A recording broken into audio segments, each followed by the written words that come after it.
Break के बाद आपका स्वागत है। तमिलनाडु और केंद्र सरकार के बीच नई शिक्षा नीति में हिंदी थोपने को लेकर छिड़े विवाद में अब कांग्रेस नेता सोनिया गांधी की भी एंट्री हो गई है। सोनिया गांधी ने एक आर्टिकल के जरिए एनईपी 2020 को लेकर केंद्र सरकार को घेरा।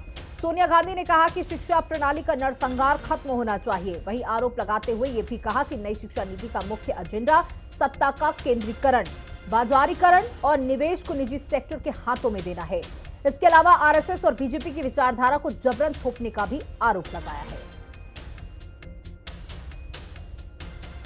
तो नई शिक्षा नीति नया विवाद खड़ा हो चुका है। विपक्ष का आरोप है कि राज्य सरकारों को एनईपी लागू करने की आजादी नहीं है। स्किल बेस्ड एजुकेशन से नौकरी के नए अवसर मिलेंगे। नई शिक्षा नीति के आधार पर यह कहा जा रहा है। बता दें कि शिक्षा का पूरा कंट्रोल केंद्र सरकार के पास हो जाएगा। ये लगातार विपक्ष आरोप लगा रहा है। वहीं सरकार का जवाब यह है कि हमारी ऐसी कोई भी मंशा नहीं है। हम चाहते हैं कि हर भाषा को उतनी ही तवज्जो मिले।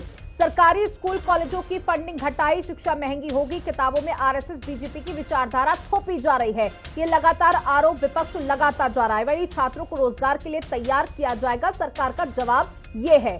साथ ही बता दें, ये भी कहा जा रहा है कि राज्य सरकारों को एनईपी लागू करने की आजादी नहीं है। सरकार का ये जवाब कि एनईपी 2020 भारत को वैश्विक शिक्षा का हब बनाएगी। छात्रों को रोजगार के लिए तैयार किया जाएगा, छात्रों को बौद्धिक तौर पर स्वतंत्र करेगी। स्किल बेस्ड एजुकेशन से नौकरी के नए नए अवसर बनेंगे। देखिए, सरकार का जवाब कुछ और है। विपक्ष का सवाल लगातार वही कि आरएसएस और बीजेपी की जो विचारधारा है उसे इस नई शिक्षा नीति के माध्यम से थोपने का प्रयास किया जा रहा है। साथ ही क्या है 3 भाषा फॉर्मूला, वो भी आपको बता दें। जहां एनईपी 2020 में हर स्कूल में 3 भाषाएं पढ़ाई जाएंगी। 2020 के एनईपी में हिंदी का अलग से कोई जिक्र नहीं है। 3 में से 2 भाषाएं भारत की मूल भाषा होनी जरूरी है।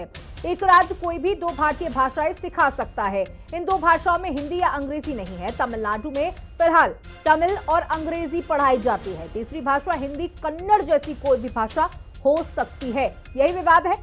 नहीं चाहते कि हिंदी भाषा को जरूरी किया जाए, उसे थोपा जाए, और लगातार इसी पर सियासत तेज होती जा रही है। क्या है 3 भाषा फॉर्मूला, वो भी हमने आपको बताया। तो बता दें, वहीं इस पर सत्ताधारी दल की ओर से भी अलग अलग तरीके की प्रतिक्रियाएं सामने आ रही हैं। सुनिए। गांधी जी राष्ट्रीय स्वयंसेवक संघ टिप्पणी करने से पहले जरा अपना गिरेबान झांकिए।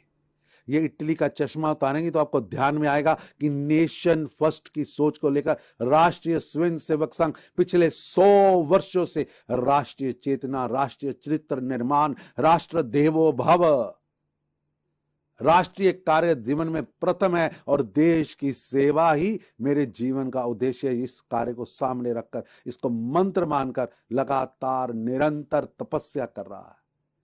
ये इटली का चश्मा उतारेंगे, आपको देश, देशभक्ति, भारत, भारतीयता, भारतीय इंस्टीट्यूशन, भारतीय स्वयंसेवी संगठन और राष्ट्रीय स्वयंसेवी सेवक जैसा समुद्र जैसा विशाल राष्ट्रीय संगठन समझ आएगा और उसका समर्पण समझ आएगा। इटली का चश्मा तो उतारिए।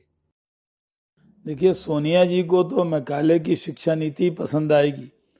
भारतीय शिक्षा नीति सोनिया जी को क्यों पसंद आएगी?